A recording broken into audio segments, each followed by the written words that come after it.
it's Dianne at Minerva. I hope you're all having a fabulous week. And today I'd like to share a make with you for this pattern. It's a Vogue dress and we're going to be making version A right here. So you have the option of 2 lengths. And what we're going to be using today is this fabulous Minerva exclusive viscose chalet, and this one is called Floral Carousel. As you can see, it's beautiful, bright and vibrant. It's got a cerise pink, a pale pink, a lovely deep blue, and it's all set on this gorgeous black background. It's really eye-catching for the spring and summer months. Now, should you wish to sew along with me today, everything will be tagged below. So here's what you'll need to make this garment: the pattern, the fabric, and a matching thread. And I will link in a zip as well, because we need a zip for the back. Now, wash and prepare your fabric as you would normally. When you've done this, we're going to take a tape measure, locate your sizing on the back, and when you have the perfect fit, we're going to go and cut our pattern pieces together. So let's go and do that now. So here we have our pattern pieces. So this is your back piece for your dress. You're going to cut 2 pieces. This is your straight grain.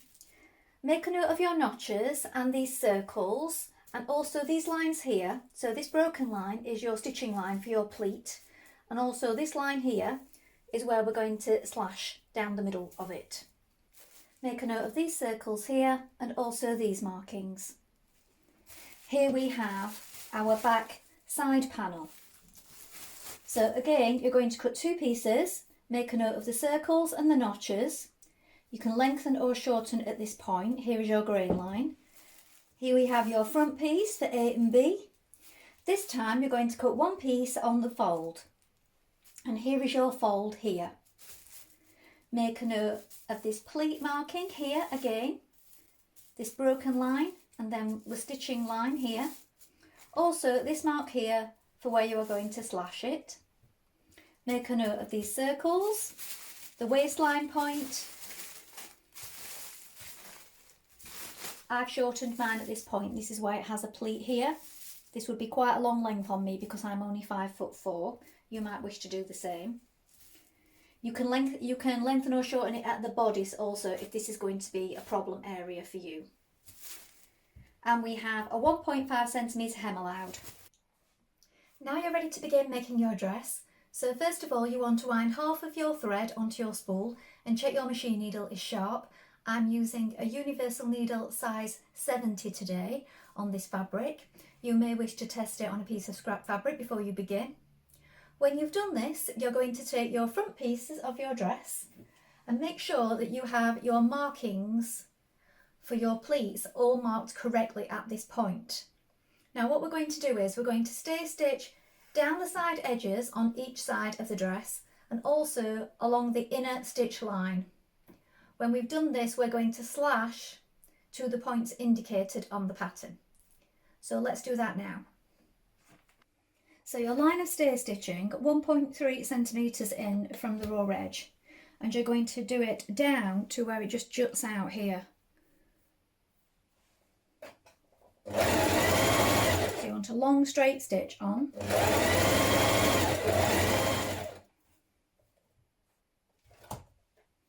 Now we're stitching along this inner line that we've marked with our chalk.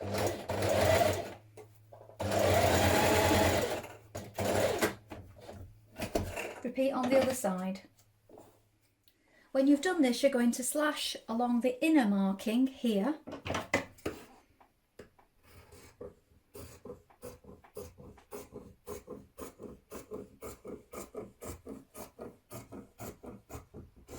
Repeat on the other side.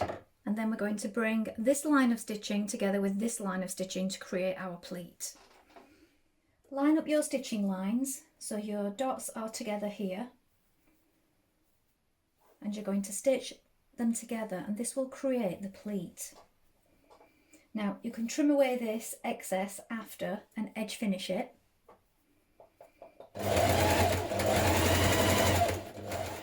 Now pin your side front to your front, matching these notches at these points, and you can clip also when necessary.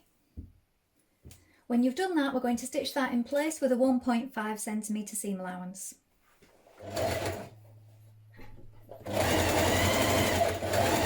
Now repeat the steps as for the front panel on the back panels. So you're going to stay stitched down the sides to this marking here where it sort of juts out.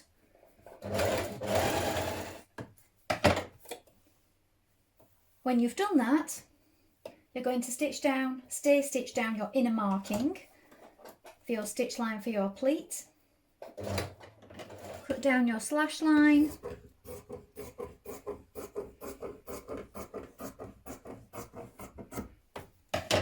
Then bring your circles together, pin your stitch line and create your pleats for your back panels.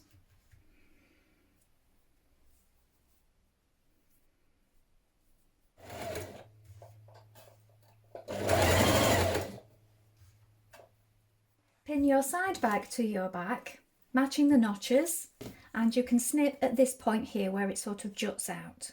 Continue pinning all the way down and stitch in place with a 1.5 centimetre seam allowance.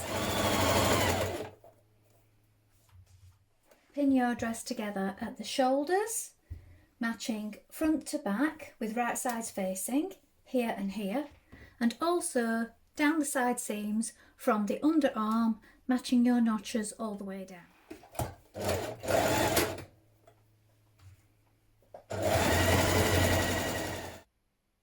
Now change to your zipper foot. Now we're using an invisible zipper today because I always think these work best and they're so readily available these days and give such a lovely neat finish. I always like to use an invisible zipper when I can on a dress. So it's best to change to an invisible zipper foot because they have a little lip in the middle and it just holds all your teeth in place. So get your hands on one of these if you can. If not, just use your regular zipper foot. And we're going to add that in now. So when you're sewing in your invisible zipper, make sure that you're pressing down on the teeth here so that you're getting your needle in just behind them. And then that way it rolls back when it closes, when it zips up. Cut yourself a piece of bias tape and pin it to your neckline. Now be careful not to pull on your dress when you're doing this. You don't want your neckline to stretch out. Let it hang over the zip at each side. And don't get your dress raw edge too close to where you're stitching because you don't want it fraying out. Make sure that you've got a good amount. You can press out the bias tape at this point, but I don't choose to. I like to see this line as a stitching guide. So let's stitch that in place now.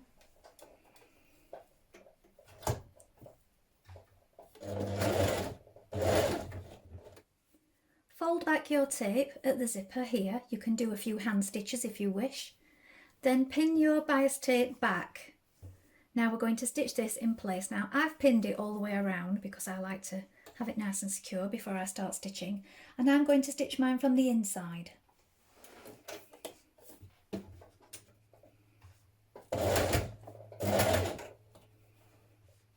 Measure your bias tape around your armholes and pin and stitch in place the same way that you did around your neckline.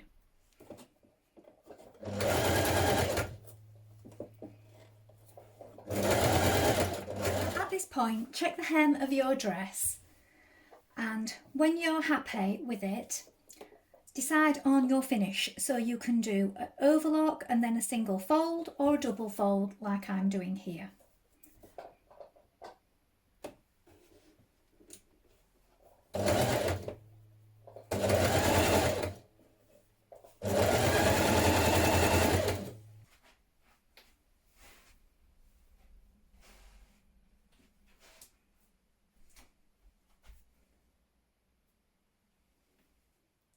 Well, I hope you've enjoyed sewing along with me today. Please let us know how you got on with this pattern if you make it, along with any photographs. Pop them in the comments below. We always love to see what you've been making. I think this would also work well in a jersey, a lightweight jersey for the summer, or maybe a crepe fabric. Maybe try the longer version next time. Remember to like and follow Minerva to get more video content like this every week, and you can also join the Minerva Craft Club to get 10% off all your orders for a whole year.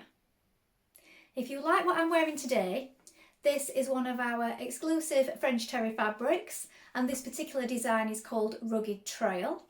I'll stand up so you can see. And this is a butterick pattern with pockets and front panels.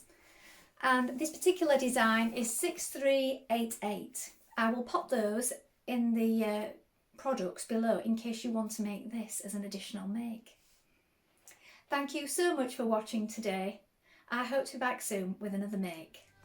Bye for now.